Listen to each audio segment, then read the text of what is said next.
आयोजक या परिसंवादात आपल्या सोबत असणार आहेत. न्यूज 18 लोकमतचे संपादक मंदार फणसे हे त्यांच्याशी संवाद साधतील आणि त्यांचं काय आहे व्हिजन समृद्ध महाराष्ट्रासंदर्भात हे आपण त्यांच्याकडनं जाणून घेणार आहोत. महाराष्ट्रातलं युवा नेतृत्व, युवा नेते यांनी आपली भूमिका मांडली, आपले विचार मांडले. त्यानंतर महाराष्ट्रातले अनुभवी काही राजकारणी हे देखील या परिसंवादात आपल्या सोबत होते. आणखी असे संवाद होणार आहेत आणि तुर्तास उद्यमी महाराष्ट्रासंदर्भातलं, उद्योजकांचं महाराष्ट्रासंदर्भातलं व्हिजन जाणून घेऊयात. त्यासाठी पुढची सूत्र मंदार फणसे यांच्याकडे. नमस्कार, पुन्हा एकदा तुमचं स्वागत आहे समृद्ध महाराष्ट्र या कार्यक्रमात. समृद्ध महाराष्ट्रामध्ये आपण आता एका थोड्याशा बऱ्याच लोकांना जो बोजड वाटतो अशा विषयावरती आपण बोलणार आहोत. पण तो बोजड विषय नाही आहे, कारण तो विषय तुमच्या आमच्या जगण्याची खऱ्या अर्थाने खूप जास्ती जवळीकीचा आहे. आणि हे सगळं असताना महाराष्ट्रामध्ये गेले काही काळ विविध पातळीवरती ज्यांनी उद्योग जगतामध्ये प्रचंड भरीव असं काम केलेलं आहे. नुसतं भरीव असं काम केलेलं नाहीये, तर अशा या सगळ्या मंडळींचा अनुभव आहे की उद्योग कसे उभारले जातात, उद्योगांसमोरच्या अडचणी काय आहेत आणि उद्योजकाकडे बघण्याचा दृष्टिकोन समाजाचा आणि राजकीय परिस्थितीचा, राजकीय व्यवस्थेचा कसा आहे आणि प्रशासनाचा सुद्धा कसा आहे. हा असा प्रदीर्घ अनुभव असलेली ही सगळी मंडळी आपल्यासोबत आहेत. विलास शिंदे आहेत आपल्यासोबत, सह्याद्री अॅग्रोचे संस्थापक आहेत आपल्यासोबत. गिरीश चितळे आहेत, ज्यांचा सातत्यानं आपण चितळे प्रॉडक्ट्सच्या संदर्भातनं आपण नेहमी चितळे म्हटल्यावरती आपल्या म्हणजे जिभेला पाणी सुटतं आणि त्यामुळे गिरीश चितळे यांचा सुद्धा आपल्याला सगळ्यांनाच परिचय आहे घराघरामध्ये. आपल्यासोबत हेमंत राठी आहेत. हेमंत राठी हे रामबंधू मसाले आणि त्यांचा इतर उद्योग ग्रुप जो आहे त्याच्याशी संबंधित आहेत, ते सुद्धा त्याचे संस्थापक आहेत. आपल्यासोबत ललित गांधी आहेत, जे महाराष्ट्र चेंबर ऑफ कॉमर्सचे अध्यक्ष आहेत. तुमचं सगळ्यांचं स्वागत, मनापासून स्वागत. आणि खरं तर तुम्ही इथे आलात या चर्चेसाठी, त्यासाठी खरंच अतिशय महत्त्वाचं असं हे पाऊल तुम्ही उचललं असं मी म्हणेन. त्याचं कारण उद्योगावरती चर्चा आणि ती पण मराठी चॅनलवरती ही फारशी होत नाही आणि मला असं वाटतं की तुम्हाला सगळ्यांना तुम्ही सहमत असाल त्या सगळ्या गोष्टीसाठी. खरं तर समृद्ध महाराष्ट्र ज्यावेळेला आपण म्हणतो त्यावेळेला साधारणतः 13% हा शेतीचा त्याच्यामध्ये सहभाग आहे. साधारणतः त्याच्यावरती 26%च्या आसपास जर का आपण महाराष्ट्राच्या एकूण बघितलं तर उद्योगांचा त्याच्यामध्ये सहभाग आहे आणि 60%च्या आसपास जो आहे तो सेवा सगळी जी क्षेत्र आहे त्याचा महाराष्ट्राच्या या सगळ्या समृद्धीमध्ये जो हातभार आहे तो आहे. पण जरी हे असलं तरी कृषी उद्योग आणि कृषी आधारित जवळजवळ 51% माणसं महाराष्ट्रामध्ये ही कृषी उद्योगावरती अवलंबून आहेत. उद्योगांवरती सुद्धा तेवढीच माणसं अवलंबून आहेत आणि त्यानंतर सेवा क्षेत्रामध्ये, म्हणजे सेवा क्षेत्र एकीकडे पैसे जास्त देतोय, माणसं कमी त्याच्यामध्ये रोजगार घेऊन आहेत. हाही एक त्यातला एक विरोधाभास आहे. पण हे सगळं असताना पहिला प्रश्न खरं तर महाराष्ट्र चेंबर ऑफ कॉमर्सचे अध्यक्ष ललित गांधी आपल्याला विचारायचं आहे की गेल्या काही काळातली महाराष्ट्रातली जी उद्योगाची जी परिस्थिती आहे ती बदलली आहे का आणि ती बदलली आहे किंवा कशी किंवा कुठल्या दिशेने चालली आहे, तुम्हाला काय वाटतं?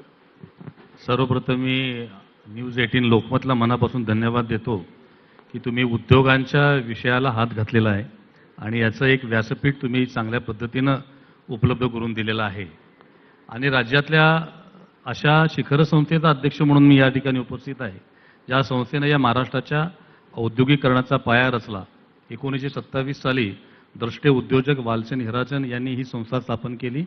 ब्रिटिशांच्या पॉलिसी विरुद्ध संघर्ष करून भारतीय लोकांना व्यापार उद्योगात पुढे आणण्यासाठी. तेव्हा आमची सुरुवातच सरकारच्या चुकीच्या धोरणांच्या विरोधात संघर्ष करून उद्योगांना पाठबळ देण्याच्या भूमिकेतनं झाली.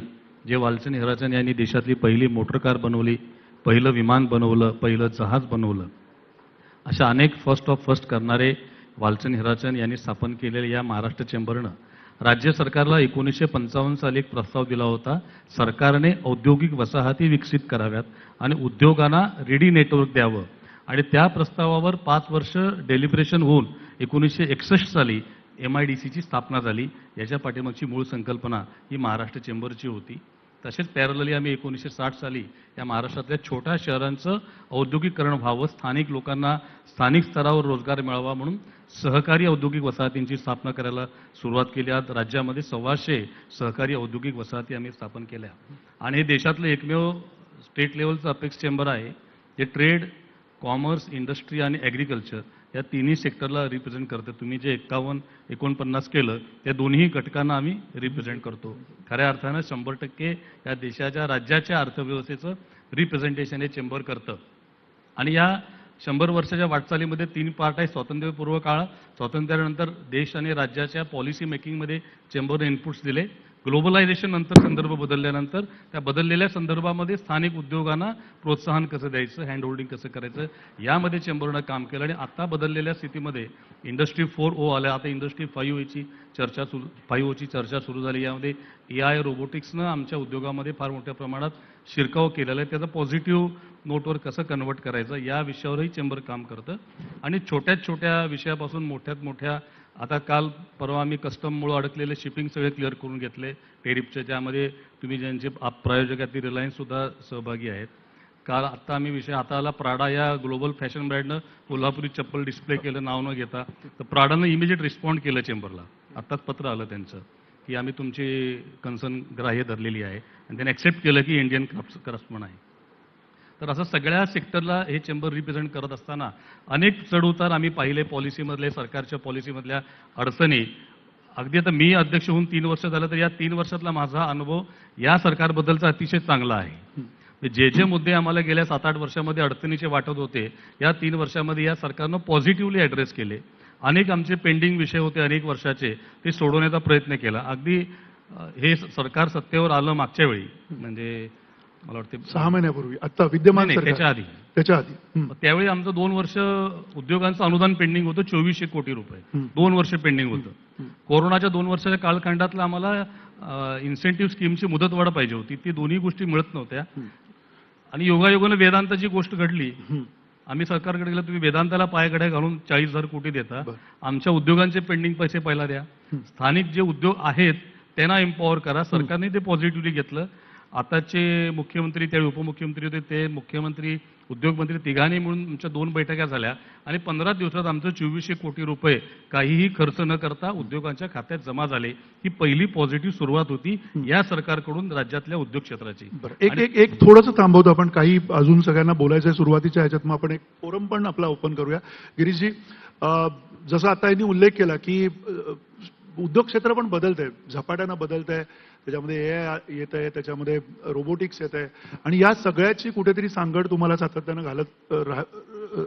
घालावी लागते आणि तेव्हा तो कुठेतरी अपग्रेड होत असतो उद्योग. हे सगळं घडत असताना तुम्हाला असं वाटतंय की आत्ताचा महाराष्ट्र हा येणाऱ्या 10 वर्षात, 15 वर्षामध्ये या सगळ्यासाठी तयार आहे की काही गोष्टी चुकत आहेत, काही गोष्टी वेगळ्या दिशेने जायला हव्यात किंवा काही गोष्टी व्हायला हव्यात? एक उद्योजक म्हणून मला नेहमी असं वाटतं की रिस्क घेणं ही उद्योजकाची पहिली मानसिकता असायला लागते. त्यामुळे एखादी गोष्ट चुकली तर त्याला घाबरून चालत नाही, दुरुस्त करू आणि पुढे जाऊ. पण ती मानसिकता असणं महत्वाचं आहे. मग ते सरकार असू देत, पॉलिसी मेकर असू देत, उद्योजक असू देत किंवा समाज असू देत. शेवटी एका बाजूनी सरकार हे समाजासाठी आहे आणि उद्योग ही व्यवस्था सुद्धा समाजातल्या गरजा भागवण्यासाठीच आहे. त्यामुळे जोपर्यंत सामाजिक गरजांचा बदल आपण स्वीकारत नाही तोपर्यंत उद्योजकाची उद्योजकता आणि समृद्धी, शेवटी आपण शब्द समृद्धी हा वापरला. आम्ही आता 86 वर्ष आमच्या उद्योगाला झाली. एका खेडेगावामध्ये उद्योग सुरू करून आमच्या आजोबांनी तो आता एका टप्प्याला आलेला आहे. त्यामुळे ही जी समृद्धीची कास धरून पुढे जाणं आणि गावातल्या लोकांच्या बरोबर जाणं हे आम्ही बघितलंय, अनुभवलंय. आणि त्याच्यातनं निश्चित मला असं वाटतं की महाराष्ट्रामध्ये ते पोटेन्शियल आहे आणि ते राहील. आणि पुढच्या प्रत्येक चॅलेंजेसना आपण पुढे जाण्यासाठी ते पॉझिटिव्हली वापरू. आता प्रश्न एवढाच आहे की आज मला आणखीन एकदा आपल्याला धन्यवाद द्यायचे आहेत की आपण एक समृद्ध महाराष्ट्र म्हणून हा विषय घेतला. तो विषय घेत असताना आतापर्यंत बहुतेक सगळे जे टॉक झाले ते राजकारण्यांच्या बरोबर झाले.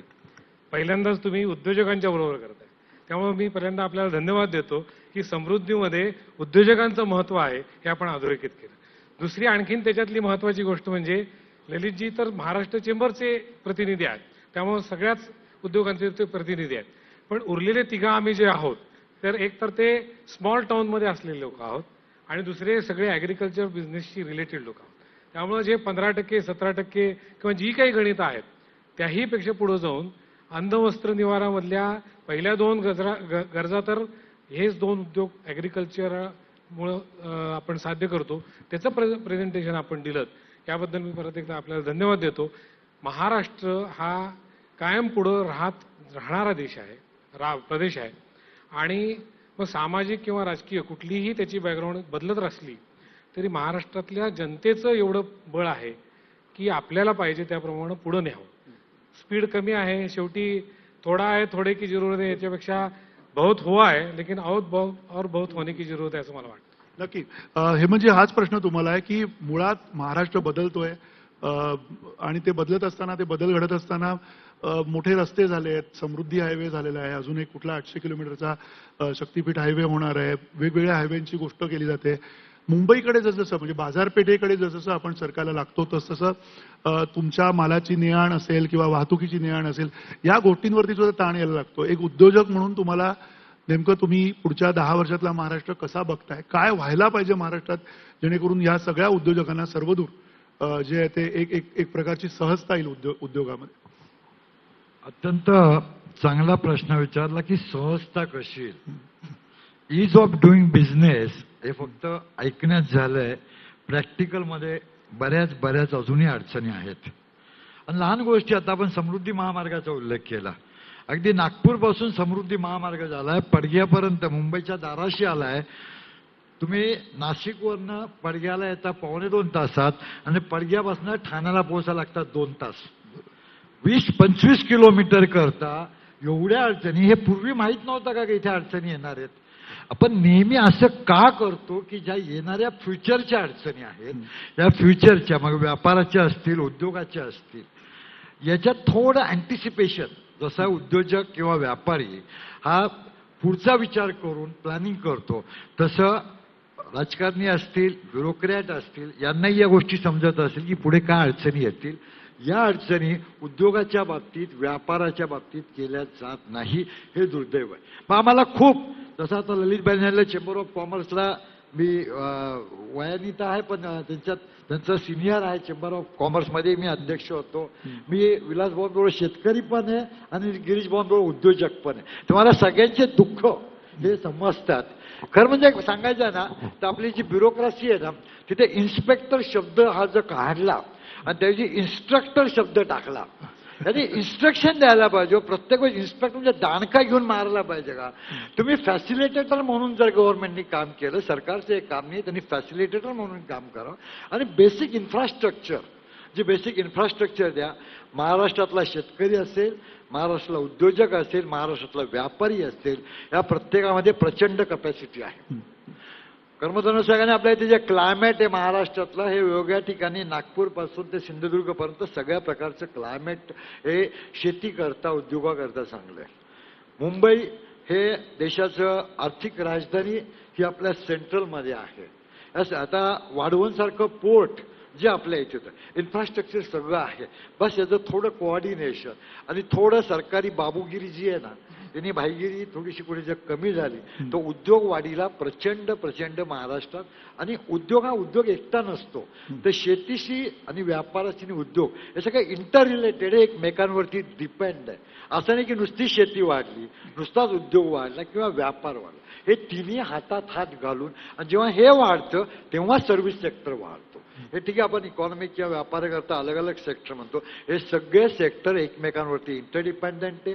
जो महाराष्ट्राचा नंबर 1 होता, आता मी आजूबाजूच्या राज्याची नावं घेत नाही, पण जे आता बरेच पुढे गेले, आपण 4, 5, 6 नंबरला मध्ये जे घसरलो होतो, हे परत 1 नंबर आणण्याकरता महाराष्ट्रातले व्यापारी, उद्योजक, सेवा क्षेत्रातले शेतकरी सर्व केपेबल आहे.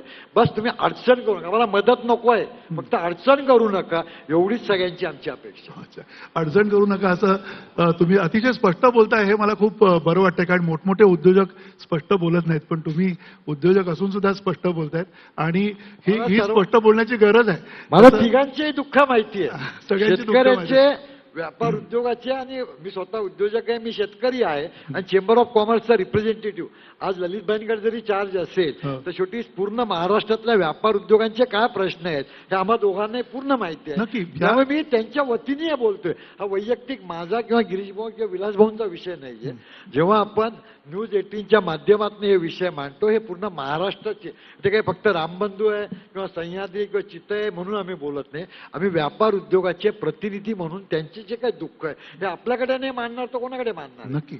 आणि या सगळ्या मध्ये विलासजी, तुम्हाला पुन्हा प्रश्न हाच आहे की ज्या पद्धतीनं बाकी छोट्या छोट्या देशांनी, अगदी व्हिएतनामसारख्या देशांनी मूल्यवृद्धी केलेली आहे उत्पादनामध्ये, शेतमालाच्या उत्पादनामध्ये त्यांनी अधिक प्रॉडक्ट्स बनवलेली आहेत, हा सगळं जे एक प्रकारचं प्रॉडक्ट ओरिएंटेड जे एक दिशा असायला पाहिजे, किंवा जे स्टार्टअप्स हल्ली खूप आपण बोलतो, या सगळ्यामध्ये तुमचा काय अनुभव राहिलाय आतापर्यंत? जी तुमची वाटचाल आहे खूप, म्हणजे ज्याला आपण म्हणूया की खूप प्रचंड अशी वेगानं तुमची जी वाटचाल झालेली आहे यशाकडे, पण ते यश आता तुम्ही ज्या ठिकाणी आहात त्याच्या पलीकडे जाण्यासाठी, ज्याला आपण हनुमान उडी म्हणतो, क्वांटम जम्प म्हणतो, त्याकडे जाण्यासाठी तुम्हाला काय वाटतं की तुम्ही तयार आहात का? किंवा एक उद्योजक म्हणून किंवा शेती आधारित उद्योजक म्हणून तुम्हाला या सगळ्याची तयारी झाली असं वाटतं का, राज्याची आणि एकूणच आपल्या इथल्या मनुष्यबळाची?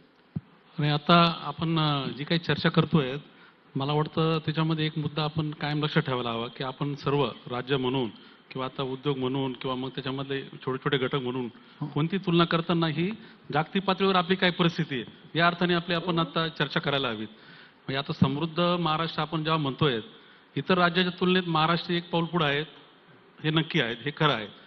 पण जेव्हा तुम्ही जगाच्या इतर कोणत्याही देशाची तुलना करताय, तुम्ही व्हिएतनामचं नाव घेतलं किंवा छोटे कोणते देश घ्या, थायलंड घ्या किंवा इस्रायल घ्या, असे जे आपल्याबरोबरच स्वतंत्र झालेले देश, सर्वांना कल्पना आहे त्यांची परिस्थिती काय आहे आणि आपली कुठं आहे. आणि आपण जरी आता आपल्याला स्वतःला सगळ्यात चौथी जागतिक अर्थव्यवस्था म्हणून आपण आता आपली ओळख सांगत असलो, पण पर कॅपिटल इन्कमच्या त्या निकषावर जर आपली तुलना केली, आपण कुठं आहोत? 130-140 आहोत. आणि आपल्या देशातला सगळ्यात मोठा प्रश्न जो काय आहे तर आर्थिक विषमता, आणि आर्थिक विषमतामधून सामाजिक विषमता, जी काही आता आधी चर्चा झाली, प्रादेशिक किंवा सर्व इतर जे काही विषमता आणि त्याच्यावरून जे काही वाद आहेत, तर याचं सगळंच मूळ काय तर आर्थिक परिस्थिती.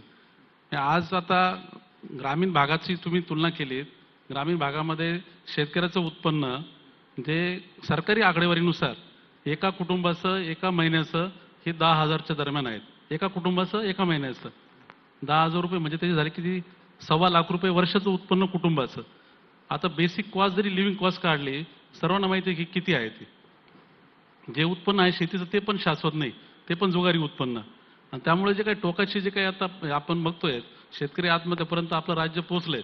समृद्ध राज्य जेव्हा म्हणतोय त्याच राज्यामधला 50% घटक हा आज अशा अडचणीत आहेत आणि अशा गुंतामध्ये आहे की त्याला कोणतंच होप दिसत नाहीत, पुढचं काहीच आशाच दिसत नाही, म्हणून तो टोकाचं पाऊल उचलतोय. तेव्हा आपल्याला मग पहिला प्रश्न पडायला पाहिजेत का जेव्हा आपण समृद्धी म्हणतो नक्की कोणासाठी? मला वाटतं राज्याची ओळख जर व्हायची असेल तर खऱ्या अर्थाने म्हणजे सगळीकडे ती आर्थिक समानता येईल, त्या प्रकारच्या सर्वांना संधी मिळतील, सर्व घटकांना विकासाला वाव भेटेल, अशा अर्थाने आपलं पावलं पडतंय का हा महत्त्वाचा मुद्दा आहे. आणि जागतिक पातळीवर मग आपली तुलना आपण प्रत्येक घटकाची केली पाहिजे. कोणताही उद्योग असेल, मग तो ॲग्रिकल्चर असेल किंवा मग इंडस्ट्रीमधला ते ऑटोमोबाईल असेल किंवा IT असेल किंवा फार्मा असेल किंवा नाव घ्याल ते तुम्ही सगळ्या उद्योगाची. आणि त्या अर्थाने काही उद्योग नक्कीच आता जागतिक दर्जाचे झालेले आहेत. मुंबईमध्ये पुण्यामध्ये तुम्ही जर पाहिलं तर जगातल्या एखाद्या कोणत्याही शहराची तुलना केली तर सुविधांच्या बाबतीत काही फार कमी नाही आहेत. एखाद्या मॉलमध्ये गेलं तर लंडनचा मॉल आणि इथला मुंबईमधला मॉल, पुण्यातला मॉल एकच एक्सपिरियन्स येईल. पण तेच जर गावात गेले तुम्ही तर गावातलं चित्र असं आहे का ते आफ्रिकेपेक्षा वाईट अवस्था असली परिस्थिती आपली. मग हे जे चित्र आहे हे बदलायचं तर नक्की कसं बदलायचं? खरा हा दृष्टिकोन असायला पाहिजे. आणि तुम्ही सर्व म्हणजे राज्यातल्या 50% घटकांनाही त्या प्रकारचं समृद्धी जर आणू शकत नसेल तर मग कुठंतरी चुकता हा प्रश्न आहे. सह्याद्रीपुरतं जर म्हटला तर तुम्ही आम्ही जे काही मागच्या 10-15 वर्षात जेवढा काही जो काही दृष्टिकोन घेतला त्यामध्ये स्पष्टता होती का जे करायचं ते आपल्याला जागतिक दर्जाचं आपली व्यवस्था उभी राहिली पाहिजे. म्हणजे मी आता व्यक्तिगत शेतकरी म्हणून माझी छोटी शेती आहेत किंवा आता तो सर्वांचा म्हणून आमचा संघटित व्यवसाय आहेत. बरोबर. आणि आम्ही जे काय करत असू ते जागतिक दर्जाचं असायला पाहिजे, कारण आपली स्पर्धा जागतिक पातळीवर आहे, ही वस्तुस्थिती आहे. मी त्यासाठी सक्षम आहे का नाही, माझी ताकद आहे का नाही, मी त्यासाठी कॅपेबल आहे का नाही, हे सर्व जरी असेल पण मला स्पर्धा करावं लागते, ही वस्तुस्थिती आहे. कोणत्या उद्योगात घ्या, बरोबर आहे ना. तुम्ही मोबाईल बनवणारे उद्योगात आहेत, ऑटोमोबाईलमध्ये आहात का, तुम्ही एखादं फूड प्रॉडक्ट बनवताय का, काही शेतीमधलं काही कापूस पिकवताय, सोयाबीन पिकवताय, द्राक्ष पिकवताय. स्पर्धा जागतिक पातळीवर आहे. आता त्यासाठी सक्षम आपल्याला व्हावं लागेल, तरच आपली खऱ्या अर्थाने आपण टिकणार जागतिक अर्थव्यवस्थेमध्ये. आता ह्या दृष्टीने मग जे काही धोरणं आहे ते आखणं मला वाटतं आपण या प्रत्येकाचं धोरणांकडे व्यक्तिगत पण येऊयात. पातळीवर. तुम्ही जे धोरणं म्हणतायत किंवा काय करायला पाहिजे नेमकं त्याच्याकडे येऊयात, पण त्याबरोबर जेव्हा आभाळ फाटल्यासारखी परिस्थिती असते, कारण हा करणाऱ्यांचा प्रदेश आहे. महाराष्ट्र हा आतापर्यंत देशाला दिशा देणारा प्रदेश आहे. उद्योजकांनी इथल्या सगळ्यांनीच एक देशाला दिशा दिलेली आहे. मोठमोठे सगळेच उद्योजक जवळजवळ देशभरातले जे ते महाराष्ट्रात इथल्या मातीतनं निर्माण झालेले आहेत. हे सगळं होत असताना तुम्हाला असं वाटतंय का की ज्या आधारे कौशल्याची आता गरज आहे, विविध कौशल्यांची गरज आहे, आपण स्किल डेव्हलपमेंट सगळं म्हणतो, पण ते खरं होताना दिसतंय का? ग्राउंडवरती जे बदल व्हायला पाहिजेत, जे सरकारनी जे करून घेतले पाहिजेत, किंवा सरकार आणि तुमच्यासारख्या संघटनांनी ज्या बदलांमध्ये खूप गतीनं काम केलं पाहिजे, ते होताना तुम्हाला दिसतंय का? 100% जरी दिसत नसलं तरी काही प्रमाणात ते व्हायला सुरुवात झालेली आहे. आणि आपण ज्यावेळी म्हणतो की हे सरकारनं केलं पाहिजे, त्यावेळी आपली सुद्धा काही जबाबदारी आहे, कारण आपण सुद्धा त्या सरकारचेच एक घटक आहोत. आपणच निवडून दिलेले लोक आहेत. त्यामुळे आपण सरकारचे एखादी धोरण चुकत असेल तर सरकारला आपण सांगून द्यायचं आमची जबाबदारी आहे. म्हणजे 20 तारखेला चेंबरचा शतक महोत्सवाला केंद्रीय गृहमंत्री अमित शहाने जाहीरपणे भाषणात सांगितलं की तुमचं नुसतं आमचं कौतुक करायचं काम नाहीये, तर जिथं जिथं सरकारच्या धोरणाचे तुम्हाला अडचणी वाटतात त्या तुम्ही आम्हाला निदर्शनात आणून द्या आणि ते दुरुस्त करायची जबाबदारी आमची आहे. तर सरकार सुद्धा ओपन आहे, पण आपण सरकारकडे मांडलं पाहिजे आणि आपण काय करू शकतो हे सुद्धा दिलं. नुसतं सरकारवर टीका करणं किंवा आंदोलन करणं हे शेवटचा टप्पा आहे. आम्ही जकातवेळी केला संघर्ष तोही, पण हे पहिलंच आम्ही डायरेक्ट आंदोलन करू शकत नाही. आम्ही एक पाऊल पुढे आणलं पाहिजे, कारण सामुदायिक शेती किंवा संघटित केलं तर काय होऊ शकतं हे सह्याद्रीत त्याचं उत्तर आहे. हे मॉडेल आपण अनेक ठिकाणी कॉपी करू शकतो, त्यामुळे आमचा सुद्धा त्यामध्ये पॉझिटिव्ह सहभाग असणं गरजेचं आहे. तर सरकार म्हणून जी व्यवस्था असते त्याच्या इटसेल्फ काही मर्यादा असतात. बऱ्याच वेळेला आपली मानसिकता देशाबद्दलची प्रथम असत नाही, मला काय मिळेल याच्याकडे आम्ही आधी बघतो आणि त्यामुळे अनेक योजना अडचणीत येतात. सरकारनं स्किलवर केंद्र सरकारनं पहिल्या 5 वर्षात प्रचंड खर्च केला, पण ज्यावेळी लक्षात आलं की हा पैसा चुकीच्या दिशेने जातोय, त्यांनी धोरणं बदलली आणि आता संघटनाला इन्व्हॉल्व केलं. ट्रेड असेल, कॉमर्स असेल, इंडस्ट्री असेल आणि त्यांच्या थ्रू राबवायला सुरू केलं, तर आता त्याचे पॉझिटिव्ह रिझल्ट दिसायला लागले.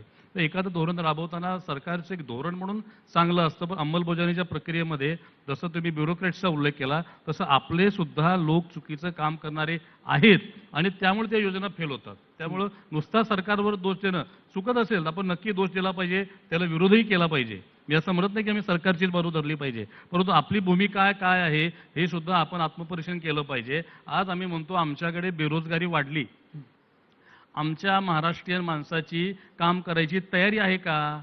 त्याला सरकारी नोकरी पाहिजे, बँकेत नोकरी पाहिजे, संस्थेत नोकरी पाहिजे, त्याला मेहनतीचं काम करायची तयारी. मी सुद्धा शेतकरी आहे, माझी शेती आहे, शेतीत काम करायला मिळतो का मजूर? तुम्ही सांगा मला. त्याला करायचंच नाही आहे, त्याला सोसायटीत नोकरी पाहिजे. ही मानसिकता आपल्याला बदलायला पाहिजे. आमच्या युवकांना थोडंसं मोटिवेट करायला पाहिजे की तू हे काम केलं तर हे काम लहान नाही आहे. कोरोनामध्ये चांगल्या युवकांनी भाजीपाला विकायला सुरू केलं, तो त्यांनी कायमचा व्यवसाय म्हणून अंगीकारला. त्यामुळे कुठला व्यवसाय किंवा कुठला जॉब कमी नसतो. आज आमच्याकडे फाउंड्री क्लस्टर आहे, कोल्हापूर हब आहे. एकही फाउंड्रीमध्ये आमचा लोकल कामगार नाही. का काम करत नाही? त्याला ते कामच करायचं नाही.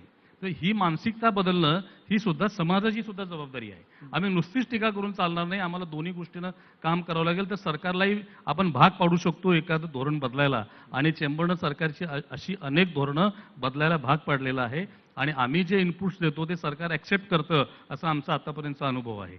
मी माझ्या 3 वर्षाचा रेशो काढला तर 64% हे माझे सजेशन त्यांनी अप्रूव्ह केले किंवा ऍक्सेप्ट केले. आम्ही मांडलंच नाही तर कसं चालेल? आम्हाला प्रॉब्लेम विथ सोल्युशन गेलं पाहिजे. सोल्युशन घेऊन जायला पाहिजे तुम्ही म्हणताय, पण त्यावरून गिरीजी जो मानसिकतेचा उल्लेख झाला त्यांचा, मुळात मराठी माणूस म्हणजे उद्योगामध्ये फेल, तर तू धंद्यात कशाला पडतोस अशीच आपल्याकडे बोलण्याची सुरुवात आहे. आणि असं सगळं असताना कुठेतरी तुम्हाला असं वाटतं की ही मानसिकतेची बदल नव्या पिढीमध्ये हे बदल लवकर होऊ शकतात. स्टार्टअपची इकोसिस्टम आपण बघितली तर स्टार्टअपच्या इकोसिस्टममध्ये नवीन मुलं खूप काही वेगळं करू इच्छित आहेत आणि त्यांना खूप वेगवेगळ्या आकांक्षा आहेत आणि त्यांची नवीन संकल्पनांकडे जाण्याची तयारी सुद्धा आहे. अशा वेळेला तुम्हाला असं वाटतं का हा मानसिकतेचा बदल जो आहे त्याच्याबरोबर कुठेतरी एक विश्वास सुद्धा त्या इकोसिस्टमला, नव्या उभारू पाहणाऱ्या व्यवस्थेला कुठेतरी तो विश्वास देण्याची गरज आहे? तो विश्वास कसा निर्माण होईल असं वाटतं? काही मुद्दे आहेत आतापर्यंतच्या बोलण्यातनं ते आले. याची सांगड घालायची झाली तर योग्य शब्द आपण वापरला तर विश्वास. आपल्याकडे मराठी माणसाला उद्योजकतेचा अभाव आहे किंवा त्याची मानसिकता नाही असं म्हणणं हे स्टेटमेंट पूर्णपणे चुकीचं आहे असं मी म्हणतो. असं असतं तर महाराष्ट्रामध्ये एवढे मोठे उद्योग झाले नसते. महाराष्ट्रामध्ये उद्योजक म्हणून गुजराती, मारवाडी अशा समाजातली लोक जास्त दिसतात, ओनर म्हणून, प्रमोटर म्हणून. असं जरी म्हटलं तरी त्याचे चीफ एक्झिक्युटिव्ह ऑफिसर्स किंवा ज्या वेळेस ऍक्च्युली जमिनीवर काम करून रिस्क घेऊन आपल्याला डिसिजन मेकिंग करायचं असतं त्या ठिकाणी अगदी टाटामध्ये मुळगावकरांपासून सुरुवात जरी केली आपण तरी अतिशय वरच्या लेवलला महाराष्ट्रीयन माणसं आहेत. आणि एखाद्या चांगल्या मॅनेजरला मालका एवढीच रिस्क घेता यायला पाहिजे ही कपॅसिटी असली पाहिजे. त्यामुळे एंटरप्रेनरशिप आपल्याकडे नाही हे म्हणायला मी घाबरतो. मी उलट म्हणतो की महाराष्ट्रीयन लोक एंटरप्रेनर आहेत. आता प्रश्न येतो विश्वासाचा आणि डुएबलचा, म्हणजे कन्व्हर्ट कसं होईल. रिस्क घेण्याची जी क्षमता आहे ती कन्व्हर्ट करण्यासाठी आता स्किल आपण म्हणतो स्किल सेट तयार करायचं आहे, त्याला दिशादर्शक काहीतरी करायला पाहिजे. आपल्याकडे एक समृद्धी जी बऱ्याच वर्षांपासून संपूर्ण भारतातली सगळ्यात जास्त समृद्धी एक प्रिव्हिलेज महाराष्ट्रातल्या बऱ्याच मोठ्या भागाला आलेला आहे. त्या समृद्धीचा एक मोठा भाग असा आहे की इथे जॉब तयार झाले, मग सरकारी असू देत खाजगी असू देत. त्यामुळे नोकरीमध्ये रिस्क कमी असते. हा एक अगदी इंग्रजांच्या काळापासून सुरू असलेला एक प्रघात आहे. त्याच्यातनं बाहेर पडून व्यवसायामध्ये रिस्क पण कमी असते, कॅल्क्युलेटेड रिस्क घेऊन मोठा व्यवसाय करता येतो. ही मानसिकता, हा विश्वास तयार करणे हे आम्हा सगळ्यांचं, आपल्या सगळ्यांचं काम आहे आणि ते आता व्हायला लागलेलं आहे. हा त्याच्यातला पॉझिटिव्ह सकारात्मक दृष्टिकोन आहे. मी गावामध्ये आहे, गावामध्ये बघतो कितीतरी लोकांनी, आता भिलवडीसारखं आमचं गाव आहे, 13,000 लोकसंख्या आहे. त्या गावामध्ये जवळजवळ 20 लोक ड्रोन घेऊन शेतीमध्ये औषध फवारणी करणे या सगळ्या गोष्टी सुरू झालेल्या आहेत. म्हणजे टेक्नॉलॉजी एम्ब्रेस करायची, ती व्यावसायिकतेमध्ये रूपांतरित करायची हे आपल्याला जमतं. पण त्याचं खरं व्यावसायीकरण चांगल्या अर्थाने आणि त्याच्यातनं संपत्ती वाढवणं, वेल्थ क्रिएशन, याच्यामध्ये आपण ॲग्रिकेशनला कुठेतरी कमी पडतो. आणि हे ॲग्रिकेशनचं जे काम एका सहकारी संस्थांमध्ये ज्यावेळेस महाराष्ट्रात पुढं आल्या, फोफावल्या, मोठ्या झाल्या, त्यांनी करायला कदाचित पाहिजे होतं, ते तेवढ्या प्रमाणात झालं नाही. त्यामुळे हा विश्वास कमी झाला. फार्मर प्रोड्युसर कंपन्या बहुत साऱ्या, संपूर्ण भारतामध्ये सगळ्यात जास्त फार्मर प्रोड्युसर कंपन्या या रजिस्टर्ड महाराष्ट्रामध्ये, पण त्या कन्वर्ट झाल्या नाहीत. एक सह्याद्री फार्म सोडलं, आणखी एक 4-5 आहेत नावं, तर एवढ्या मोठ्या प्रमाणात पुढे गेल्या नाहीत. त्यामुळे हे कन्व्हर्जन करण्यासाठी आपल्याला काहीतरी करायला पाहिजे. अकाउंटेबिलिटी हा शब्द आपण फार वापरतो आणि अकाउंटेबिलिटी आली की पहिल्यांदा काय करतो तर ऑडिट करतो आपण. तू काय केलेस? मगाशी तुम्ही म्हटलात की इन्स्पेक्टर नाही इन्स्ट्रक्टर व्हायला पाहिजे. महाराष्ट्रामध्ये सरकारने 2 भूमिका निभावल्या पाहिजेत. सरकार मुख्यतः एक गव्हर्नन्ससाठी आहे आणि दुसरं पॉलिसी मेकरसाठी आहे. तर सरकारने गव्हर्नन्स केला, त्याला इन्स्पेक्टर आला, ठीक आहे, पण पॉलिसी मेकिंगसाठी सरकार काय करते? तर पॉलिसी मेकिंगसाठी सरकारने कुठंतरी आपला एक विचार असा करायला पाहिजे की त्यांनी एनेबलरच्या भूमिकेमध्ये, त्यांनी हँड होल्डरच्या भूमिकेमध्ये जायला पाहिजे. एक विंग अशी पाहिजे किंवा तू काय करतोस, तू स्टार्टअप करणार आहेस, तुला आणखीन 4 पैसे देतो, पैशाचा प्रश्न नाही, तुला मी एक नेटवर्किंग करून देतो. मग एक सेंटर ऑफ एक्सलन्स असतील, चेंबर्स सारखे प्लॅटफॉर्म असतील, स्किल सेंटर्स असतील, या सगळ्यांची सांगड घालून आपण जर एक मेंटरशिप प्रोग्राम तयार केला आणि त्या मेंटरशिप प्रोग्राममध्ये नवोद्योजकांना जर आपण आणखीन पुढे आणण्याचा प्रयत्न केला तर हे प्रश्न सुटतील. छोटे छोटे नवोद्योजक तयार झाले तर त्याच्या पाठोपाठ छोटे छोटे व्यवसायाला नोकरी करायला तयार होणारे नोकरदार पण तयार होतील. ललित गांधीजी म्हणतात किंवा आपण म्हणतो, महाराष्ट्रामधला सर्वसामान्य तरुण महाराष्ट्रातल्या कुठल्या तरी उद्योगामध्ये नोकरी करायला फारसा तयार होत नाही. तो दुसरा राज्यातनं येतो. पूर्वी उत्तर प्रदेश, बिहारमधनं यायचे, आता ते बंद झालेत. आता ओरिसा, बांगला इकडनं येतात. पण महाराष्ट्रातलं आमच्या बाबतीत बघायचं झालं तर probably we are lucky enough की आमच्या मातीतली, आमच्या इथलीच माणसं आमच्याकडे काम करतात, अतिशय उत्कृष्ट काम करतात. ज्या वेळेस आमच्याकडे भारतामध्ये टच बेस मोबाईल नव्हते त्यावेळेस टच बेस PLC असलेले यंत्र आमच्याकडे दुधाच्या पॅश्चरायझेशन असेल, इतर प्रोसेससाठी होती. आणि ती PLC मशीन चालवायला फूड टेक्नॉलॉजीच नाही तर आपला सांगलीतला ITI झालेला मुलगा काम करत होता. ही होऊ शकते जर त्याला एक चांगलं एन्व्हायरमेंट दिलं. बऱ्याच ठिकाणी उद्योजकांची तक्रार असते की स्थानिक माणूस येत नाही. स्थानिक माणसाला पुण्यामध्ये जी आपण ट्रीटमेंट देतो, गाडी असते त्याला घेऊन जाते बस, त्याला युनिफॉर्म मिळतो पहिल्या दिवसापासून, त्याला बऱ्याच सुविधा, कॅन्टीनची सुविधा मिळते. महाराष्ट्रातले छोटे छोटे उद्योग ते करू शकत नाहीत. MIDCने असा एकत्रित प्रयत्न केला तर कदाचित महाराष्ट्रातला तोच युवक जो पुण्याला जातोय, मुंबईला जातोय, तो आपल्याच गावात चांगला व्यवसाय करणाऱ्या माणसाकडे नोकरी करायला नक्की तयार होईल असं मला वाटतं. नक्की. हे म्हणजे तुम्ही ज्येष्ठ आहात या सगळ्या क्षेत्रातले, उद्योजकातले, हक्काने तुम्ही सांगू शकता सगळ्यांना. इथे तरुण मुलं पण खूप सारी आहेत, बसलेली आहेत. मुलांनी नोकरी केली पाहिजे की उद्योग केला पाहिजे? मी नोकरी किंवा उद्योगपेक्षा प्रोफेशन हा शब्द वापरेल. प्रोफेशनमध्ये सगळं येतं की नोकरी काही कमी लेखण्यासारखं नाहीये, पण तुम्ही नोकरीमध्ये नोकरीच्या मानसिकतेच्या ऐवजी इथे मी मालक म्हणून असतो तर काय काम केलं असतं, इथे मी मॅनेजर म्हणून असतो तर काय केलं असतं. जे आता गिरीशने सांगितलं की रिस्क टेकिंग किंवा जबाबदारी घ्यायला, नोकरी म्हणजे एक असं नाही बा पाट्या टाकण्या 8 ते 5. तुम्ही जबाबदारी घ्या. तुम्हाला प्रोग्रेस हा प्रत्येक क्षेत्रात आहे. इथे जो व्यवसाय असेल, प्रोफेशन असेल, शेती असेल किंवा नोकरी असेल, तेव्हा हा फरक जो आहे ना, आपण ही मानसिकता घडवली आहे की थोडं सेफ आहे. जसं मग कोणी बोललं बा बँकेत कामाला आहे, LIC मध्ये कामाला आहे, असं काही नाही आहे. शेतीमध्येही आमचे शेतकरी, आज नाशिकमधला जर आपण नाशिक जिल्ह्यातला शेतकरी घेतला तर एवढा प्रगत शेतकरी आणि एवढा अभ्यासू, कोल्हापूर घ्या, सांगली घ्या, नाशिक घ्या, हे अंत्य कष्ट करणारे सुद्धा आहेत. असं नाहीये की करत नाहीये, फक्त ते प्रमाण कमी आहे. आता त्यांना फ्रूट जसे मिळायला लागलेत, ठीक आहे. बऱ्याचदा काय होतं की वाईट गोष्टीची चर्चा जास्त होते. म्हणजे 2% वाईट असेल, 98% चांगला असेल तर चांगल्याबद्दल बोलत नाही. परंतु ज्या 2% वाईटाची चर्चा जास्त होते, तसं उद्योगात असेल, शेतीत असेल, स्टार्टअपमध्ये असेल, ह्या प्रत्येक ठिकाणी खूप चांगले चांगले प्रयोग होत आहेत. आपण पॉझिटिव्ह अँगल जेव्हापर्यंत पाहत नाही, ग्लास अर्धा भरलेला आहे की रिकामा आहे, अहो रिकामा फार थोडा आहे, बाकी भरलेलाच आहे. म्हणून आज महाराष्ट्राचा महाराष्ट्र जे आहे हे महाराष्ट्रच राहणार आहे, अजूनही हे मोठं होणार आहे. फक्त इथे यंग विद्यार्थी आहेत किंवा या चॅनलच्या माध्यमातून ज्या ज्या ठिकाणी आहे, मानसिकता थोडीशी आपण पॉझिटिव्ह केली तर कुठलंही काम. आणि शंतनुराव किर्लोस्करांचं अगदी जुनं वाक्य, जे महाराष्ट्राचे ज्येष्ठ उद्योजक होते, की तुमच्याकडे काम कुठलं आहे ना हे कधी पाहू नका. अगदी तुमच्याकडे अंगण साफ करण्याचं जरी काम असेल, ते अंगण साफ इतकं स्वच्छ करा की वरनं परमेश्वर पाहिल, तेव्हा म्हणणार हे अंगण एवढं छान कोणी चांगलं केलंय. या पद्धतीची मानसिकता जोपर्यंत आपण ठेवत नाही. आणि परदेशात आपण पाहतो ना की तिथे घरकाम करणारे जेव्हा कधी येतात, स्वतःच्या गाडी घेऊन येतात, तासभर 2 तास काम करतात, दुसऱ्या घरी काम करतात. हे आपल्याला माहिती आहे. तयार होईल अंगण साफ करता करता एखादा बीव्हीजी तयार होईल. नक्की आणि नक्की. अंगण आपलं आहेत ना, बीव्हीजीचं आपल्या समोर उदाहरण आहे. असे आहेत उद्योजक, असं काही नाहीये.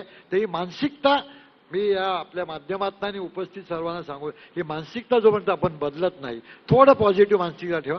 आणि त्याचं उदाहरण मी स्वतः आहे की फर्स्ट जनरेशन एंटरप्रिन्युअर विलास भाऊंनी, भाऊ किंवा आम्ही सोबतही काम करतो, कशा परिस्थितीतनं गेले त्याकरता एकदा सेकंड आपल्याला घ्यावं लागेल. सगळेजण या दुःखातनं गेले. तुम्ही सेकंड जनरेशन, थर्ड जनरेशन मध्ये गोल्डन स्पून घेऊन आलेत. फर्स्ट जनरेशनचे दुःख काय आहेत हे आम्हाला माहिती आहेत. त्या घाबरण्याचं काही करे. There is always bright future. क्या बात आहे. पण पुन्हा विलासजी, मी ललितजींकडे नंतर जाणार आहे, कारण त्यांना बरेच जाब विचारूया आपण ह्या सगळ्याच्या नंतर. कारण ते थोडं म्हणतात की 64% त्यांना यश आहे एकूण सरकारबरोबर काम करताना.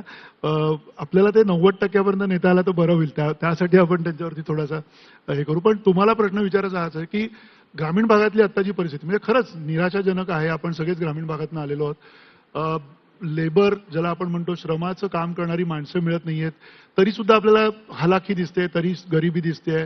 एक सातत्यानं हल्ली सांगितलं जातं, म्हटलं जातं की तुम्ही फुकट काहीतरी त्यांना अन्न देताय, म्हणून तिथे काहीतरी अशा एक आळसाची एक वातावरण तयार झालंय. तुम्हाला काय वाटतं, म्हणजे ग्रामीण भागामध्ये नेमकं काय घडलं पाहिजे, शेतीमध्ये नेमकं काय घडलं तर कुठेतरी एक तेजी येईल, काहीतरी एक प्रकारची मरगळ झटकली जाईल?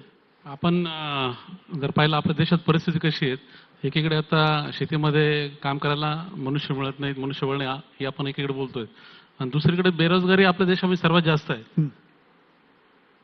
मग दोन्ही पण म्हटलं तर ते विरोधाभासासारखं झालं. एकीकडे काम पाहिजे, दुसरीकडे इथं काम करायला माणसं तयार नाहीयेत. त्याचा काय अर्थ होतो? जे अवघड काम आहे, जे कष्टाचं काम आहे ते कोणालाच करायचं नाही. कोणालाही उन्हामध्ये आता काळं व्हायचं नाही. प्रत्येकाला जर असं एसी मध्ये जर असं चांगला जॉब भेटला तर सर्वांना पाहिजेत. सर्वांना सरकारी नोकरी का पाहिजेत? सर्वांना एकदम अशी एखादी IT मध्ये नोकरी का पाहिजेत? प्रत्येक माणसाचं कोणाला विचारलं तर प्रत्येकाचं जे बेसिक ॲस्पिरेशन असतं, समृद्ध आयुष्य प्रत्येकाला जगायचंय, आरामदायी आयुष्य प्रत्येकाला जगायचंय आणि त्यासाठी जे लागणारी जे काही असेल आर्थिक त्या प्रकारची साधनं त्याला मिळाली पाहिजेत. शेतीमध्ये गुंता काय झालाय? शेतकऱ्यालाच उत्पन्न नाही तर तो काय त्या मजुराला देईल? तो काय मजुराला सुविधा देईल? तुम्ही जे म्हटले की MIDC मध्ये ज्या काही सुविधा करायला पाहिजे, बस पासून याच्या कॅन्टीन पासून, तशा केल्या तर शेतीमध्ये पण तो पण येईल ना तिथे. त्याला बी तशा प्रकारची जर सुविधा दिल्या तर येईल ना. पण तेवढं देण्यासाठी त्याला त्या शेतकऱ्याचं उत्पन्न पाहिजे. तोच त्याचं सगळं बेभरोशाचा कारभार, त्याचा धंदा जुगारी धंदा झालाय. तर तो काय कोणाला शाश्वत रोजगार देईल किंवा चांगल्या प्रकारचा रोजगार देईल? गुंता असा आहे. म्हणजे शेतीचा जो तोट्याचा सगळा जो काही खेळ झाला आहे, तोट्याचं जे अर्थशास्त्र आहे त्याच्यामुळे सगळेच गुंते तयार झालेले. मग तो ग्रामीण भागात एकीकडे माणसं काही काम नाही म्हणून बसलेली आहे. ते सरकार काय देते ते धान्य फुकट देतं वगैरे ते बाजूला ठेवा. पण वस्तू ती आहे ना, प्रत्येकाला काहीतरी काम करायचं आहे. कोणाला एक व्यक्तीला विचारलं तर त्याला सन्मानाने जगायचंय. कोणालाही असं काही एखादं कुठं कोणाच्या दयेवर वगैरे जगायचं नाही. बरोबर. पण तरी तो करत असेल का तर ती वस्तू ती अशी झाली की त्याला त्या प्रकारचं जे कामाला एक दर्जा पाहिजे, जो सन्मान पाहिजे तो नाही. तो शेतकऱ्याला नाही आणि त्यावर शेतीमध्ये काम करणार नाही. आता ह्याच चॅनलवर चर्चा झालेली असेल की शेतकऱ्याला आता मुलगी द्यायला तयार नाही, एवढं टोकाचं, किंवा आत्महत्या होती तर फॅक्ट आहेत. मग आपण अशा प्रकारचं जे काही झालेला हा गुंता आहे त्याचं मूळ म्हणजे शेवटी एखाद्या दुखण्याचं जे मूळ आहेत ते समजून घेतलं, त्याच्यावरचा उपाय काढला तर त्याला धरून बाकीचे गुंते आपोआप सुटायला लागतात. म्हणजे आपल्याला ह्या दृष्टीने सगळा विचार करायला हवा. आता खरं पाहिलं तर ही परिस्थिती बदलायची कोणी, इथे येऊन सगळं थांबतात. आपण आता सरकारच्या भूमिकेवर बोलणार, सरकारने काय करायला पाहिजे याच्यावर बोलणार. खरं म्हटलं तर सरकार काय आहे, तुम्ही आम्ही सगळे मिळून सगळं म्हटलं तर सरकार आहे. लोकशाहीमध्ये काय बरोबर. जनता सरकार आहेत, त्यामुळे जबाबदारी प्रत्येकाची आहे. ती बदलण्यामध्ये काही कोणी एक व्यक्ती कोणी एका घटकाला आपण त्याच्यावर चर्चा करण्यापेक्षा देश म्हणून आपण नक्की या समस्येकडे कसं बघतोय. आणि मी जसं आधी म्हटलं की हे सगळं झपाट्याने जर नाही बदललं तर आपला नक्कीच जो काही ना अजून प्रश्न अवघड होणार आहे. 2047 ला विकसित भारत म्हणून आपली ओळख व्हायला पाहिजे असं सगळे आता तशा प्रकारचे स्वप्न बघताय. बरोबर. म्हणजे 22 पण वर्षामध्ये 2047 खूप दूर गेला. अजून 5-10 वर्षात शेतीची अवस्था काय होईल, ग्रामीण भागाची अवस्था काय होईल, असे प्रश्न पण सुद्धा तिथे दिसत आहेत. नाही ऑलरेडी ते तर आता म्हणजे पूर्ण तळालाच आहेत. आपण जे काही ग्रामीण अर्थव्यवस्था जी काय आहे ती पूर्ण तळाला आहेत, ही वस्तुस्थिती आहे. तुम्ही देशाच्या पूर्ण अर्थव्यवस्थेत आता उल्लेख करताना केला तुम्ही का 26% उद्योग क्षेत्र आहे, 70% आपलं सगळं सर्व्हिस सेक्टर आहेत आणि 10% महाराष्ट्रात 10 आहेत किंवा देशापुरतं म्हणतात 15-16% ऍग्रिकल्चर आहे. पण 50% लोक त्या शेतीवर अवलंबून आहे. ही तर वस्तुस्थिती आहे ना. आता आणि 100% प्रत्येकाला लोकांना अन्न पाहिजे खायला. तो तर ही आपली सगळी मूळ गरज आहेत. जसं आता गिरीश भाऊ म्हटले, अन्न आणि वस्त्र या दोन्ही गरजा ज्या काही मूलभूत गरजा आहेत तर तसं त्या शेतीशी निगडीत आहेत त्या. पण आता ही हे अशी जी उदाहरणं तुमच्यासारखी आहेत, म्हणजे यशस्वीतेची जी उदाहरणं आहेत, शेतकऱ्यांनी एकत्र येणं, फार्मर प्रोड्युसर कंपनी उभी करणं, ही काही विरळाच असतात. म्हणजे 2-4-5 उदाहरणांच्या पलीकडे ते जात नाही. याचा अर्थ कुठेतरी काहीतरी चुकतंय. याचा अर्थ काहीतरी आपण कमी पडतोय. तुम्ही सगळेजण म्हणताय की आपल्या सगळ्यांचीच मानसिकता बदलायला पाहिजे, आपल्या समाजाची मानसिकता बदलली पाहिजे, आपल्या तरुणांची मानसिकता बदलली पाहिजे. ही बदलाची प्रक्रिया आपला समाज कशा प्रकारे समजून घेतोय किंवा कशा प्रकारे समजून घ्यायला पाहिजे. प्रत्येकाला श्रीमंत व्हायचंय, त्याच्यात काही गैर नाही, चुकीचं नाही. आणि ते श्रीमंत जर व्हायचं असेल तर त्यासाठी नेमकं आपण काय काय केलं पाहिजे, त्याच्यासाठीची जी इकोसिस्टम आहे ती देण्याचं काम तुमचं आहे. तुमचं म्हणजे मी सरकारचं म्हणेन, तुमच्यासारख्या संघटनांचं म्हणेन किंवा आमच्यासारख्या लोकांचं त्याच्यासाठी एक सहमती तयार करण्याचं वातावरण करण्याचं असेल. हे सगळं काम जे आहे ते कसं करायचं. तो मुद्दा जो आहे थोडा अजून स्पष्ट करायचा त्यांना विचारायच्या आधी. खरं म्हटलं तर हा जो काय आहे ना, तुम्ही जो प्रश्न विचारू इच्छितात त्याचा तो प्रत्येकाने स्वतःला विचारला पाहिजे असं मला वाटतंय. तुम्ही जेव्हा आता हे उद्योजक म्हणून तुम्ही हे सगळं इथं चर्चासत्र केलंय, हा जो विचार आहे ना का माझा प्रश्न मी सोडवेल त्यासाठी पहिलं पाऊल मी टाकेल, हा जो उद्योजकी विचार आहे, कोणाला आपण जबाबदार धरायचं, कोणाला फक्त कोणाकडून अपेक्षा करायची ऐवजी पहिलं पाऊल आपण टाकणं, जो तो त्यालाच खराब उद्योजक म्हणतात ना. का तो प्रश्नाला भिडतो, मी काय करू शकतो. हा तुम्ही आपल्याकडे काय झालेलं आहे, आपल्याकडे उद्योजक याचा अर्थ कसा समजला जातो का पैसे कमवणारा, म्हणून काय ते पैशाच्या बोलवत मागे नाहीत, म्हणून लागलेला. ते तुम्हाला बोलवत नाहीत. अशा प्रकारे पाहिलं जातं. खरं काय का उद्योजक, खरा उद्योजक कोण आहे का जो तो प्रश्न सोडवतो, प्रश्नाला भिडतो आणि त्यासाठी तो त्याचं जे काय असेल ना तो सगळं त्याचं आयुष्य तिथं सगळं त्याला पणाला लावतो. बरोबर. आता त्याच्या निमित्ताने जे काही तयार होतंय, संपत्ती तयार होणं किंवा त्यातून प्रगती होणं हा पुढचा भाग आहे. पहिला प्रश्नाला भिडणं. त्यामुळे हा प्रत्येकाचा मला वाटतं जबाबदारीचा भाग आहे. तुम्ही त्यासाठी आता अजून सरकार काय करतंय, तिसरा घटक काय करतंय, तर त्याच्याऐवजी पहिला आपण काय करतो, प्रत्येक व्यक्ती म्हणजे अशा अर्थाने जर आपण आपल्यापासूनच केलं सुरुवात झाली पाहिजे असं तुमचं म्हणणं आहे. आणि तशा प्रकारचं कल्चर तयार व्हायला पाहिजे. आता नक्की. तुम्ही ज्या भाऊंना प्रश्न केला का उद्योग का नोकरी यातला, खरं तर ते काही असेल, पण प्रश्न सोडवण्यासाठी आपण काय करतो, जे प्रश्न आहेत ते कळतायत, प्रत्येकाला माहिती आहेत काय प्रश्न आहेत. म्हणजे समाजाचे प्रश्न म्हणजे तो माझाच प्रश्न आहे, म्हणजे माझ्या घरातला प्रश्न समाजाचा प्रश्न काही वेगळा वेगळा नाही. नाही. त्यामुळे मी पहिलं पाऊल काय टाकतोय, मी जबाबदारीला त्या म्हणजे त्या प्रश्नाला भेटतो का प्रश्नापासून लांब पळतो. अशा अर्थाने जर पाहिलं तर मला वाटतं उद्योजकी वातावरण महाराष्ट्रात चांगल्या प्रकारे तयार होणं, तसं कल्चर तयार होणं, तरुण पिढीमध्ये तसं कल्चर तयार होणं, कारण राज्याचे प्रश्न सोडवायचे तर त्या तरुण पिढीमधूनच नवीन तसे असं नेतृत्व पुढे येणं, आणि ते सगळ्या क्षेत्रामध्ये, खास करून ते या म्हणजे प्रत्यक्ष उद्योग क्षेत्रामध्ये. त्यासाठी मला खरं तर शेवटचा एक प्रश्न तुम्हाला विचारायचा आहे की ही जर तुम्ही म्हणताय की उद्योजकतेची जी काही एक मानसिकता महाराष्ट्राच्या किंवा मराठी या सगळ्या समाजामध्ये, महाराष्ट्रातल्या समाजामध्ये जर का रुजवायची असेल किंवा ती जर का अधिकाधिक वृद्धिंगत करायची असेल, समृद्ध व्हायचं असेल लोकांना, तर आपण सगळ्यांनी आपल्यापासून सुरुवात केली पाहिजे असं तुमचं म्हणणं आहे. ही सुरुवात करायला तुम्ही एक संघटना म्हणून, महाराष्ट्र चेंबर ऑफ कॉमर्स म्हणून सरकारच्या बरोबर काही सहकार्य करून नेमकी कशी होईल किंवा आता कुठे होतीये का, काय नेमकं करायला पाहिजे थोडक्यात सांगा. शेवटचा प्रश्न. या सगळ्या चर्चेमधून एक गोष्ट लक्षात आली, आम्ही सगळेजण म्हटलो की मानसिकता बदलली पाहिजे. ह्या सगळ्याचं मूळ आपण जर शोधलं तर हे आमच्या एज्युकेशन सिस्टीममध्ये आहे. 40 वर्ष लागली आम्हाला एज्युकेशन सिस्टम बदलायला. आता NEP येते, त्याचं इम्प्लिमेंटेशन फेज वाईज होईल, थोडंसं डिलेड. पण त्याच्यात आपण अजून भाषेवरतीच अडकलोय. म्हणजे पहिली भाषा, तिसरी भाषा, दुसरी भाषा, संदर्भात किती भाषा शिकायच्या नाही शिकायच्या. राजकारणासाठी प्रत्येक गोष्टीचा वापर केला जातो. जगातल्या सर्वाधिक भाषा येणारा माणूस फार वेगानं पुढे जातो. त्यामुळे आपण एखाद्या भाषेवर राजकारण करण्यापेक्षा नेमकं मराठी माणसाला काय द्यायचंय त्याच्यावर लक्ष केंद्रित करणं जास्त गरजेचं आहे असं मला वाटतं. आम्ही गेले काही वर्ष चेंबर म्हणून इंडस्ट्री अकॅडमिया कोलॅबोरेशन सुरू केलेलं आहे वेगवेगळ्या विद्यापीठांच्या बरोबर. आम्ही कारण आमचं आता मी लँड डेव्हलपमेंटच्या बिझनेसमध्ये आहे. माझी मुलगी एका प्रतिष्ठित कॉलेजमध्ये आर्किटेक्चर झाली. म्हटलं आता ती झाली तर मला सपोर्ट होईल. तिला म्हटलं ती म्हटलं आमच्या अभ्यासक्रमातच नाही. म्हणजे अभ्यासक्रमच आमचे 20-30 वर्ष जुने आहेत की ज्याचा आम्हाला इंजिनियर झालेला मुलगा आमच्या फ्लोअरवर आला तर तो डायरेक्ट काम करू शकत नाही. त्यामुळे ही सिस्टम बदलणं गरजेचं आहे. नेमकं इंडस्ट्रीला लागणारं एज्युकेशन देणं, यासाठी आम्ही गेले काही वर्ष प्रयत्न करतोय आणि त्याचे रिझल्ट हळूहळू आम्हाला मिळायला सुरू होतं. आणि NEP मध्ये आता ते यावर्षी कंपल्सरी केलं गेलं. तर ते कागदावर न राहता प्रत्यक्ष इम्प्लिमेंट झालं पाहिजे यासाठी आमचा प्रयत्न सुरू आहे. याचं मूळ थेट शालेय शिक्षणापर्यंत येतं. व्हॅल्यू एज्युकेशन सुद्धा देण्याची गरज आहे. आजच्या काळामध्ये सगळ्यात मोठा गॅप आहे तो व्हॅल्यू एज्युकेशनमध्ये आहे. आमचे संस्कार कुठंतरी हरवत चाललेले आहेत. त्यामुळं हा जो गॅप पडतोय, नोकरी श्रेष्ठ, उद्योग श्रेष्ठ, अमुक तमुक हँड होल्डिंग न होणं किंवा वेगवेगळे सोशल इश्यू, त्या विषयावर मी जास्त विस्तारानं बोलणार नाही कारण हे व्यासपीठ नाही, परंतु इथून त्याची सुरुवात करणं गरजेचं आहे. तर आपण कुठंतरी येणाऱ्या 10-20 वर्षात त्यामध्ये चेंज करू शकू. कारण सर्वाधिक लोकसंख्या हे आमचं दुर्दैव नाही तर ताकद आहे. या दिशेनं कन्वर्ट करायला त्या हाताला काहीतरी काम दिलं पाहिजे. अगदी साधं उदाहरण आपण एक इम्प्लिमेंट करू शकलो सरकार आणि आपण मिळून, तर प्रत्येक जिल्ह्यामध्ये हजारो एकर बॅरन लँड आहे. सरकारी असेल, फॉरेस्टची असेल आणि कसली असेल. Why not that land should be cultivated. हे जेवढे बेरोजगार आहेत त्यांना काम देऊ शकू ना आपण, आणि आम्ही जगाला अन्नधान्य पुरवू शकू. त्याला एक स्ट्रॅटेजी म्हणून काम केलं पाहिजे. मोठं काम आहे पण हे होऊ शकतं. आणि शेतीचा विषय तिघांनी पण लावून चांगल्या पद्धतीने मांडला.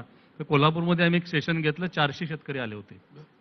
आम्ही त्यांना त्यांच्या प्रचलित शेतीमध्ये काय व्हॅल्यू ॲडिशन करू शकतात नवीन जनरेशन, कारण मुलगा बापाच्या शेतीत जायला तयार नाही, तो नोकरी करत फिरतो शेती असून सुद्धा. तर त्यानं काय केलं, बांधावर तरी त्यानं लावले आमचे भाजीपाला जो 5 स्टार हॉटेलला चालतो, तरी तो वर्षाला 2 लाख ॲडिशनल उत्पन्न मिळू शकतो. 80 युवकांनी ते प्रयोग केले आणि 80च्या 80 सक्सेस झाले. की मी तुम्हाला भेटी घालून देऊ शकतो कोल्हापुरातल्या त्या 80 प्रगतशील शेतकऱ्यांच्याकडे. हे ऑप्शन आम्ही जर त्यांना दिले, हँड होल्डिंग केलं, तर आमची मुलं त्या पद्धतीनं पुढे जाऊ शकतात. आता आमच्या राहिला मानसिकतेचा प्रश्न, तर प्रत्येक मराठी मुलालाही वाटतं की मी उद्योग करावा, पण नेमकं त्याला गायडन्स कोणी देत नसतं, त्याला लागणारं भांडवल कोणी देत नसतं. मग आम्ही त्या विषयावर सुद्धा काम सुरू केलेलं आहे गेल्या 5-7 वर्षापासून, आणि त्यांना एक प्रोजेक्ट रिपोर्ट बनवून देणं. तुझी आवड, बऱ्याच वेळा कसं होतं, सबसिडी कुठं मिळते तो प्रोजेक्ट मी करतो, त्याला त्यातलं काहीच माहित नसतं, पण सबसिडी मिळेल मग ते फेल होतो. तेव्हा सबसिडीसाठी न जाता तुझी आवड कशात आहे त्या प्रोजेक्टला आम्ही हँड होल्डिंग करतो, त्याचं गायडन्स देणं. आणि बऱ्याच वेळा काय होतं, बँका प्रत्यक्ष पैसे देत नव्हत्या, सरकारनं धोरण आणायचं पण बँका देत नव्हत्या. आम्ही आता ते मी कोल्हापूरचा आहे त्यामुळे सांगतो, आता माझं चप्पल आता प्रसिद्ध झालं त्या इटलीच्या शोमुळं.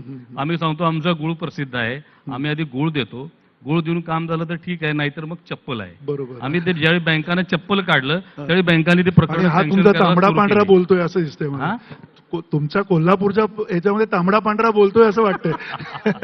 पण मी जैन आहे, शुद्ध शाकाहारी आहे, पण ते हे चप्पलाची मसालेवाले आहेत ना आपल्या हा मसालेवाले आहेत आहे. सगळे. तर आम्ही युवकांना हँड होल्डिंग करणं हे सुद्धा गरजेचं आहे, आणि ते जर आम्ही हँड होल्डिंग केलं तर आमचा युवक हा उद्योगामध्ये नक्की. अतिशय चांगल्या पद्धतीनं पुढे जाऊ शकतो. नक्की. आणि खरं तर हा खूप मोठा विषय आणि अनुभव संपन्न अशी माणसं आपल्या सोबत आहेत.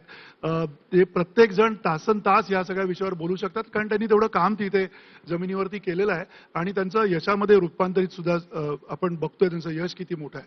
पण हे सगळं असताना आपल्याला एक लक्षात घेतलं पाहिजे की महाराष्ट्रामध्ये येत्या काही काळामध्ये, गेले काही काळ जे काही काम सुरू आहे, अगदी बुलेट ट्रेन असेल किंवा विविध हायवे असतील किंवा वेगवेगळे इन्फ्रास्ट्रक्चर असेल, जवळजवळ एखाद्या युरोपियन देशाच्या इकॉनॉमी इतकं मोठं इन्व्हेस्टमेंट या महाराष्ट्रामध्ये आलेली आहे. महाराष्ट्रामध्ये हे सगळं का घडतंय याचा विचार महाराष्ट्रातल्या प्रत्येक युवकांनी, मराठी माणसांनी, महाराष्ट्रीय माणसांनी केला पाहिजे. त्याचा उपयोग येणाऱ्या काळामध्ये होणार आहे. आपली जी बदलती जी अर्थव्यवस्था आहे त्या अर्थव्यवस्थेकडे भविष्यवेधी पद्धतीनं आपल्या सगळ्यांनी बघितलं पाहिजे. ते जर बघितलं नाही तर आपल्या हातनं ही महाराष्ट्राची जी वेगवान निघालेली जी बस आहे ती सुद्धा सुटेल याच्यामध्ये काही शंका नाही. त्यामुळे आपल्या सगळ्यांमध्ये, आपल्या नागरिकांमध्ये, महाराष्ट्राच्या मानसिकतेमध्ये आणि मराठी माणसाच्या मानसिकतेमध्ये खूप मोठे बदल करावे लागतील. ते बदल झाले तर महाराष्ट्र येणाऱ्या काळामध्ये समृद्ध होईल. कारण समृद्धीची ही सगळी जी काही पखरण आहे किंवा समृद्धीचा जो येणाऱ्या काळातला जो झपाट्यानं होणारा जो विकास आहे तो विकास आता होऊ घातलेला आहे. आणि त्याच्यामध्ये जे इन्फ्रास्ट्रक्चर आहे ते एकीकडे आहे, पण ते इन्फ्रास्ट्रक्चर नुसतं बनून उपयोगाचं नाही, त्याच्यासाठी माणसं तयार व्हायला लागतील, त्याच्यासाठी वेगवेगळे उद्योग तयार होतील, त्याच्यासाठी वेगवेगळ्या विभागामध्ये महाराष्ट्रामध्ये एक वेगवेगळी चळवळ उभी राहायला लागेल, श्रीमंत व्हायची चळवळ उभी राहायला लागेल आणि तरच महाराष्ट्र समृद्ध होईल. धन्यवाद. नमस्कार. धन्यवाद. तर सर्वांना विनंती आहे अगदी स्टेजवरतीच थांबावं आणि मंदार सरांना मी विनंती करते की त्यांनी आपल्या सर्व मान्यवर उद्योजकांना जे आपल्या या परिसंवादामध्ये सहभागी झाले त्यांना एक छोटीशी भेटवस्तू द्यावी. उद्यमी महाराष्ट्र, अग्रेसर महाराष्ट्र या कार्यक्रमात आपल्या सोबत होते हेमंत राठी, गिरीश चितळे, ललित गांधी आणि विलास शिंदे. म्हणजे महाराष्ट्राला समृद्ध